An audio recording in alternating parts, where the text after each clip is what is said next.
Restaurant services पे GST applicable है at a rate of 5% without ITC.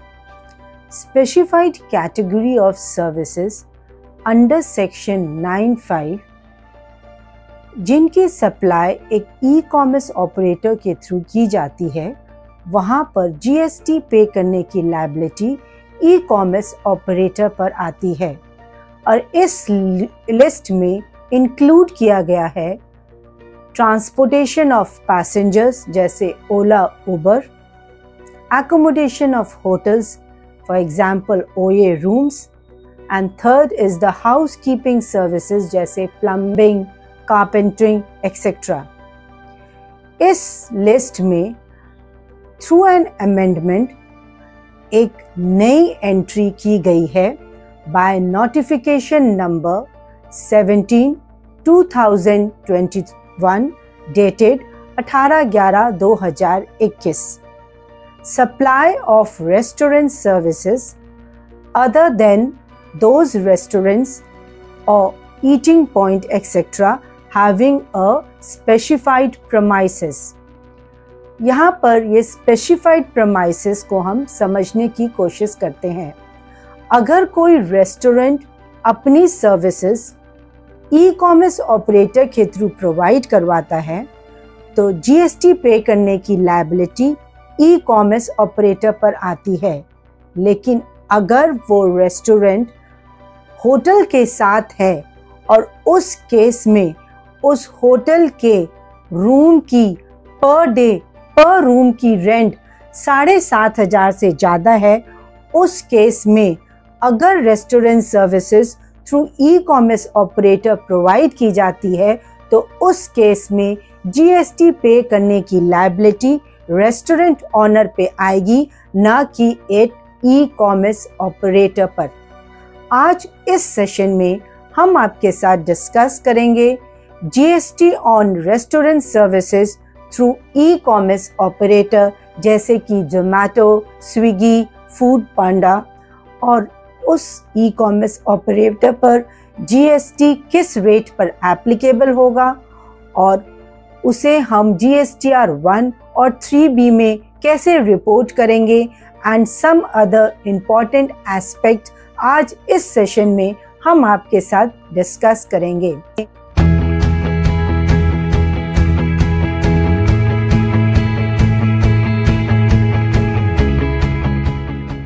Hi friends, welcome back to my channel.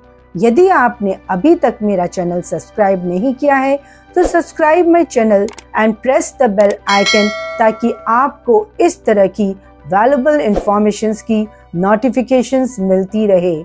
हमारा motto है आपको simple language में taxation की नॉलेज प्रोवाइड करवाना।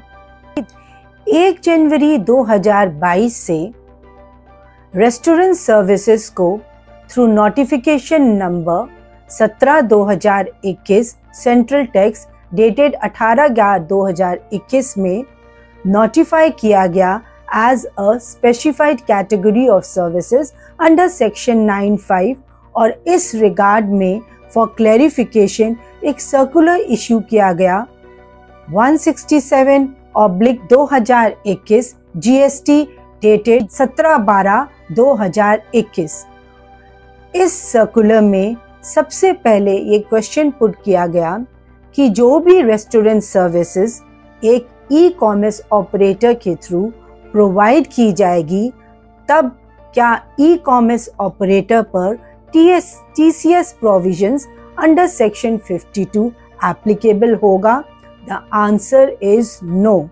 इस केस में ई कॉमर्स ऑपरेटर पर कोई भी टीसीएस के प्रोविजंस एप्लीकेबल नहीं होंगे, लेकिन यदि एक E commerce operator other goods and services supply कर रहा है तब उस पर टीसीएस के प्रोविजंस एप्लीकेबल होंगे। The second question arises, usually एक ई कॉमर्स ऑपरेटर को विदाउट थ्रेशोल्ड लिमिट की मैंडेटरी रजिस्ट्रेशन लेना होता है। अगर वो रेस्टोरेंट सर्विसेज प्रोवाइड कर रहा है थ्रू ई कॉमर्स ऑपरेटर, तब क्या ई कॉमर्स ऑपरेटर को यहाँ पर एक सेपरेट रजिस्ट्रेशन लेना होगा? The answer is again no. The third question arises when restaurant services are provided through e-commerce operator, तो GST की liability एक ई-कॉमर्स ऑपरेटर पर आती है, उसे किस रेट पर GST पे करना होगा? यहाँ पर ई-कॉमर्स ऑपरेटर को he will liable to charge 5% GST from the customer. उस GST को वो कस्टमर से कलेक्ट करके गवर्नमेंट को पे करेगा इन कैश, क्योंकि जो भी restaurant services through e commerce operator हो रही है, this is a principal to principal supply. यहाँ पर रेस्टोरेंट ई कॉमर्स ऑपरेटर को सप्लाई नहीं कर रहा है, यह सप्लाई वो अपने कस्टमर को ही करता है थ्रू ई कॉमर्स ऑपरेटर। तो इस केस में ये एक ई कॉमर्स ऑपरेटर की आउटवर्ड सप्लाई नहीं है। This will be the outward supply of the restaurant owner. जब ये आउटवर्ड सप्लाई नहीं है तब इसे आउटपुट टैक्स की डेफिनेशन से बाहर किया गया है। इसीलिए जो भी जीएसटी वो कस्टमर से कलेक्ट कर रहा है और गवर्नमेंट को वो पे कर रहा है, उसकी अगेंस्ट वो कोई भी आईटीसी क्लेम नहीं कर सकता और उसे इस जीएसटी को कैश में ही पे करना होगा। यहाँ पर आपको ये बात भी ध्यान रखनी है कि जो भी ये आउटवर्ड सप्लाईज है वो रेस्टोरेंट ओनर के एग्रीगेट टर्नओवर में इंक्लूड की जाएगी, ना कि ई कॉमर्स ऑपरेटर के। अब क्वेश्चन ये अराइज होता है कि इन सब चीज़ों को हम अपने GSTR 1 और GSTR 3B में कैसे रिपोर्ट करेंगे फ्रॉम 1 जनवरी 2022। और जब तक GST पोर्टल में चेंजेस नहीं किए गए थे, तब ई कॉमर्स ऑपरेटर अपनी GSTR 1 को GSTR 1 में या तो टेबल 4 में B2B सप्लाईज दिखा रहा था या टेबल 5 में इसे B2C सेल्स रिपोर्ट कर रहा था, और अपने GSTR 3B को वो टेबल 3.1A में एज आउटवर्ड सप्लाई शो कर रहा था।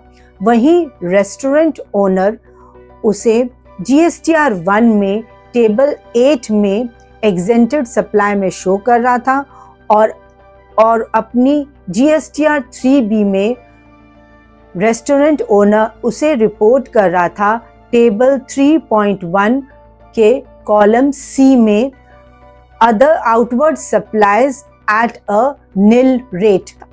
1/8/2022 में GSTR 3B में एक नई टेबल 3.1.1 सब services with regard to specified categories under section 9(5) एक नया टेबल इंसर्ट किया गया, और इस टेबल को इंसर्ट करने के बाद ई कॉमर्स ऑपरेटर अपनी जो भी वो सप्लाईज रेस्टोरेंट सर्विसेज की supply through e commerce operator हो रही थी, उस केस में ई कॉमर्स ऑपरेटर इसको GSTR 3B में रिपोर्ट करेगा अंडर टेबल 3.1.1 रोमन 1 में, और जो रेस्टोरेंट ओनर है वो उसे रिपोर्ट करेगा अंडर टेबल 3.1.1